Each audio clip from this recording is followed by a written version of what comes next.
Hi hello friends, அஸ்ஸலாமு அலைக்கும். Welcome back to my channel. இன்றைக்கி நம்ம சேனலில் மார்னிங் ரொட்டீன் பார்க்கலாம். ஸோ இன்றைக்கி வந்து வெஜிடபிள்ஸ் பார்த்திங்கன்னா வெண்டைக்காய் செய்யலான்னு தான் முடிவு பண்ணி வெண்டைக்காவை நல்லா வாஷ் பண்ணிவிட்டு சுத்தமாக தண்ணி இல்லாமல் க்ளீன் பண்ணி வச்சாச்சு. கட் பண்ணி கொண்டு வந்துடலாம். இப்போது வெண்டைக்காவை நான் ஒரு பேனில் ஒரு 2 டீஸ்பூன் ஆயில் ஆட் பண்ணி அதில் நல்லா வதக்கி எடுத்துக்க போகிறேன். வெண்டைக்காய் பிசு பிசு இல்லாமல் செய்யணும் அப்படின்னா இந்த மாதிரி பண்ணுங்கள். வெண்டைக்காய் பார்த்திங்கன்னா என்னோடய 2 குழந்தைங்களுக்கும் ஃபேவரட்டான ஒரு ரெசிபின்னு சொல்லலாம்.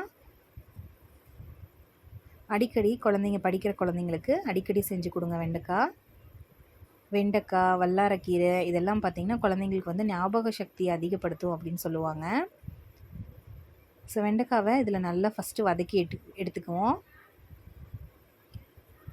இந்த மாதிரி வதக்கிறனால உங்களுக்கு அந்த பிசுபிசுப்பு தன்மை இருக்காது. ஸோ இங்கே பாருங்கள், நல்லா நான் ட்ரை ஆகிற மாதிரி நான் நல்லா வதக்கி எடுத்துக்கிட்டேன். ஒரு பவுலில் ட்ரான்ஸ்ஃபர் பண்ணிவிட்டு அதே கடாயில் கொஞ்சமாக ஆயில் விட்டுக்கலாம்.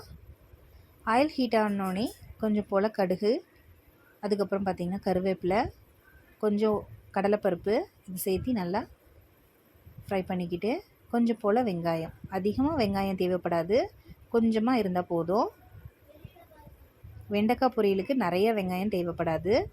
காரத்துக்கு 2 பச்சை மிளகாய் சேர்த்திருக்கேன். உங்களுக்கு பச்சை மிளகாய் செட் ஆகாதுன்னா நீங்கள் வரமிளகா கூட சேர்த்திக்கலாம். இப்போ வதக்கி வச்சுருக்கிற வெண்டைக்காயை நான் இதில் ஆட் பண்ணிக்கிறேன். நல்லா இது திருப்பி விட்டுக்கோங்க.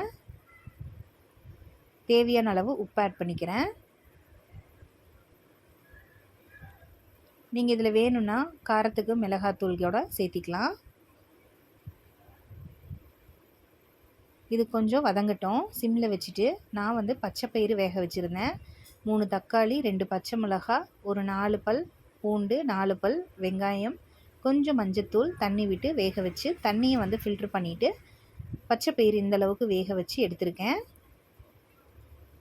இப்போது பச்சை பயிறு ரொம்ப டேஸ்ட்டாக இருக்கிறதுக்கு ஃப்ரை பண்ண இதை எடுத்துக்கலாம். தாளிப்புக்கு பார்த்திங்கன்னா ஒரு கொத்து கருவேப்பிலை, 1 டீஸ்பூன் வரக்கொத்தமல்லி, 1/2 டீஸ்பூன் சீரகம், 1/2 டீஸ்பூன் கடுகு, ஒரு 4 வரமிளகா, கொஞ்சமாக வெங்காயம். இப்போ இதெல்லாத்தையும் நம்ம ஒரு பேனில் ஆயில் விட்டு இதெல்லாம் சேர்த்திக்கலாம். வரக்கொத்தமல்லி 1 டீஸ்பூன், 1/2 டீஸ்பூன் சீரகம், 1/2 டீஸ்பூன் கடுகு உளுந்து பருப்பு, அடுத்தது பார்த்திங்கன்னா வரமிளகா, அடுத்தது வெங்காயம், பச்சை மிளகாய் 1 சேர்த்திருக்கேன். ஸோ இதெல்லாம் நல்லா ஃப்ரை பண்ணிவிட்டு பச்சை பயிறு வேக வச்சுருக்கோம் இல்லையா, அதில் நம்ம இதை சேர்த்தி நல்லா கடைஞ்சிக்கலாம். ஸோ பச்சை பயிறு பார்த்திங்கன்னா ஒரு சிலருக்கு சொதப்பிடும், வளன்னு செஞ்சுருவாங்க. நான் ஃபஸ்ட்டு மேரேஜ் ஆன புதுசில் பார்த்திங்கன்னா பச்சை பயிறு குழம்பு எனக்கு செய்யவே தெரியாது. அப்படியே செஞ்சாலும் தாளிப்பில் வெறும் கடுகு கருவேப்பிலை மட்டும்தான் போட்டு மிளகாய் போட்டு கருவேப்பிலை போட்டு தாளிச்சிருவேன். குழம்பு நல்லாவே இருக்காது. அதுக்கப்புறம் எங்கள் அம்மி தான் சொல்லி கொடுத்தாங்க.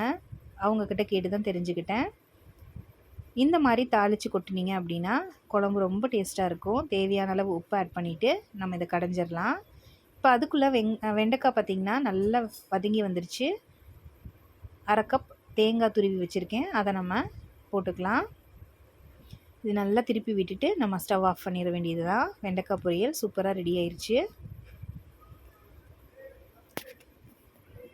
தட்டைப்பயிறு குழம்பு, பச்சைப்பயிறு குழம்பு, அதுக்கப்புறம் பார்த்திங்கன்னா பாசிப்பருப்பு குழம்பு, கீரை கடையல், இதுக்கெல்லாம் இந்த மாதிரி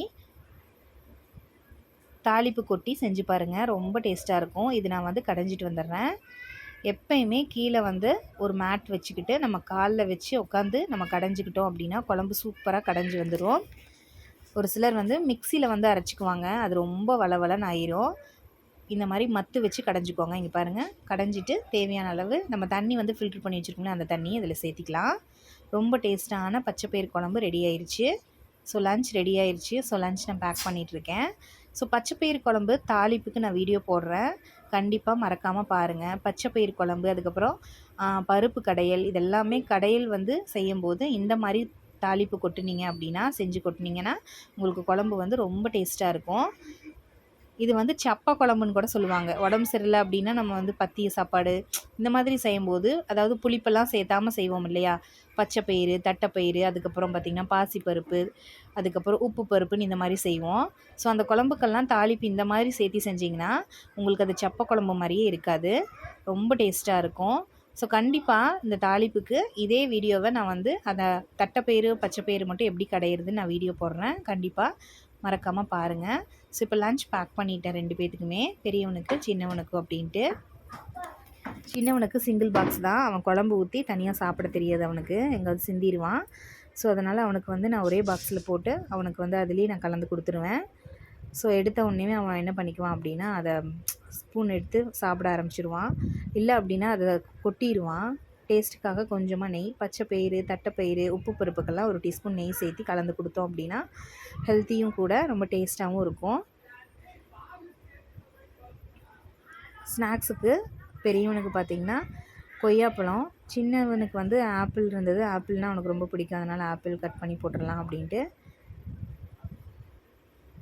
ஸோ இந்த மாதிரி அவனுக்கும் பேக் பண்ணிவிட்டேன், இவனுக்கும் பேக் பண்ணிவிட்டேன். அவனுக்கு கொய்யாப்பழம், இவனுக்கு.